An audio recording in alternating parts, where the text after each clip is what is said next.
They retired from Special Forces, then they joined a private military company called White Sands. One day, they got a new assignment, wiping out a secret CIA analysis center. The place was mostly office staff. 11 people were killed on the spot. Only a programmer named Joe survived. He managed to escape thanks to years of running that had kept his body strong. White Sands never leaves survivors. They ordered Joe to be killed at all costs. Joe's uncle Bob was the head of that analysis center and also a CIA director. The phone rang, and that's when Bob finally got Joe's call for help. Joe was hiding in a church. He'd used the priest's phone to reach him, but they didn't know. White Sands had already tapped the calls of top officers, especially Bob's phone. Now Joe could only trust his uncle for safety. He went to a military shop and picked up binoculars, a bulletproof vest, and other gear. Bob arrived at the meeting spot. Joe sat far away on a bench, using the binoculars to make sure it was just his uncle, but they didn't know. Two killers had already zeroed in on them.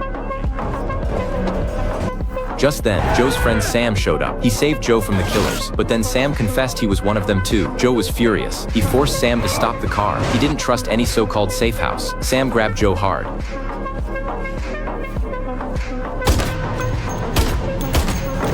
Meanwhile, Bob was knocked out by a killer's rigged airbag. When Bob woke up and got back to command, he discovered Joe had been framed as a mass murder accomplice. Now Joe was wanted nationwide. News outlets covered nothing else. Overnight, Joe became the top fugitive. The only person who could meet him now was a woman named Casey, whom he had just met. Casey let her guard down. She looked at Joe, beaten and dirty, and felt curious. Joe only said he was in trouble and needed a quiet place to stay for one night. Then he turned on the TV. He was shocked to see that he was already wanted across the country. He had no time to think. He heard footsteps approaching. Joe instantly realized Casey must have seen the news too. Casey panicked. She never thought the man she liked could be a cold-blooded killer. Now Joe couldn't clear his name. Seeing Casey so emotional, he knew she would never believe him. He had no choice but to restrain her. Casey had to give up. Joe told her the whole story quickly, but Casey didn't believe a word. But he was too exhausted. His brain was blank. He had to sleep first before planning his next move.